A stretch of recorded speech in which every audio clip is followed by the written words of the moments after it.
السلام علیکم، میں حفظہ بھاری کے ساتھ ہم خیال کہتے ہیں کہ جب حضرت عیسیٰ علیہ السلام کی عمر 30 سال ہوئی تو اللہ تعالیٰ نے انہیں بنی اسرائیل کی طرف مبعوث فرمایا۔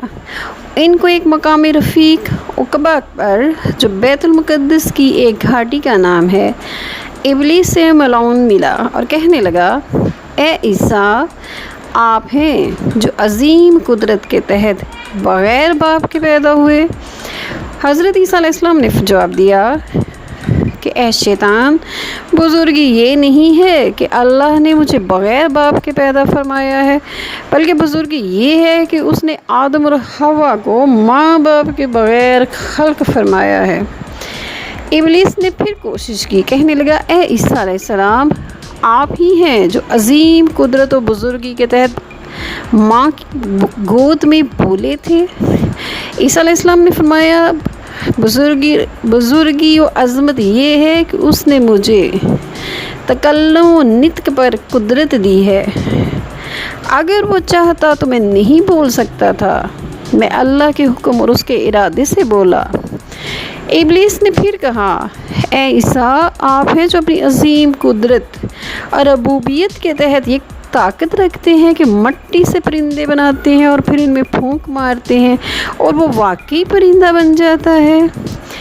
آپ نے جواب دیا، بزرگی اور عظمت یہ ہے کہ اس نے مجھے خلق کیا اور اس اللہ نے اس چیز کو خلق کیا جس کو میرے تابع قرار دیا ہے۔ ابلیس بولا، اے عیسیٰ، آپ وہی ہیں جو عظیم قدرت اور بزرگی کے تحت مریضوں کو شفا دیتے ہیں۔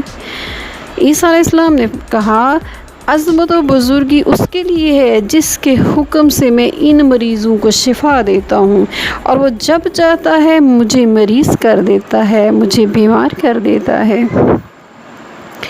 پھر ابلیس بولا کہ اے عیسیٰ، آپ ہیں جو اپنی عظیم بزرگی کے تحت مردے زندہ کرتے ہیں۔ عیسیٰ علیہ السلام نے جواب میں فرمایا کہ عظمت و بزرگی تو اس ذات کے لیے ہے جس کے اذن سے میں مردوں کو زندہ کرتا ہوں، اور جن کو میں زندہ کرتا ہوں وہ دوبارہ ان کو مارتا ہے اور وہ مجھے بھی مار دے گا۔ ابلیس بولا ہے، عیسیٰ، آپ ہیں جو اپنی بلند قدرت و عظمت کے تحت دریاؤں کو پیدل عبور کرتے ہیں اور آپ کے پاؤں کے تلوے بھی گیلے نہیں ہوتے اور آپ پانی میں ڈوبتے بھی نہیں ہیں۔ حضرت عیسیٰ علیہ السلام نے جواب دیا، عظمت اور بزرگی تو اس ذات کے لیے ہے جس نے ان کو میرے تابع کر دیا ہے، اور وہ چاہتا تو مجھے دریا میں غرق کر سکتے تھے۔ ابلیس نے پھر کوشش کی، اے عیسیٰ، آپ ہیں جو ایک دن آئے گا کہ آسمان، زمین اور جو کچھ اس کے درمیان ہے، ان سب سے اوپر وہ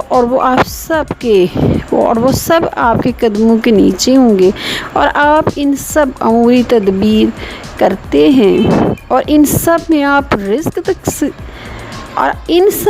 رزق تقسیم فرماتے ہیں۔ حضرت عیسیٰ علیہ السلام نے اب ابلیس ملعون اور کافر کی سخت لفظوں میں اس کو ڈانٹا اور فرمایا، پاک ہے وہ اللہ جو آسمانوں اور زمینوں اور اپنے کلمات کی کشش، عرش کا وزن اور اپنے نفس کی رضا و خوشی حاوی و قادر ہے، اور وہ ہر شریک سے بے نیاز ہے۔ جب ابلیس ملعون نے یہ گفتگو سنی تو اس کو اندازہ ہو چلا کہ اس طرح کی کوئی چیز نہیں ہے، یعنی اس کا چہرہ مرجھا گیا اور اس کو یقین ہو گیا کہ عیسیٰ میری باتوں میں نہیں آئیں گے۔ وہ سبزہ زار وادی میں گرا۔ ابن عباس فرماتے ہیں کہ اسی اثناء میں ایک جن کی نسل سے عورت ادھر نکل آئی جو سمندر کے کنارے کنارے چل رہی تھی کہ اچانک اس کی نظر ابلیس پر پڑی جو ایک سخت پتھر پر سجدہ ریز ہے اور اس کے رخساروں پر آنسو جاری ہیں۔ تو عورت حیران ہو کر ابلیس کو دیکھنے لگی اور کہا، اے ابلیس، لعنت ہو تجھ پر، اب ان لمبے لمبے سجدوں سے کیا امید رکھتا ہے؟ تو ابلیس نے اس عورت سے کہا، اے نیک عورت اور نیک مرد کی بیٹی، میں یہ امید رکھتا ہوں کہ جب میرا رب، جس کی تقسیم عظیم و جلیل ہے، مجھے جہنم میں ڈالے گا تو شاید مجھے اپنی رحمت کے سبب نالۂ جہنم سے باہر نکال لے۔ حضرت امام جعفر صادق علیہ السلام فرماتے ہیں کہ جب قیامت کا دن ہوگا تو خدا اپنی رحمت کو اس قدر وسعت دے گا حتیٰ کہ ابلیس کو بھی رحمت خدا میں لالچ پیدا ہو جائے گا کہ شاید اللہ مجھے معاف فرما دے۔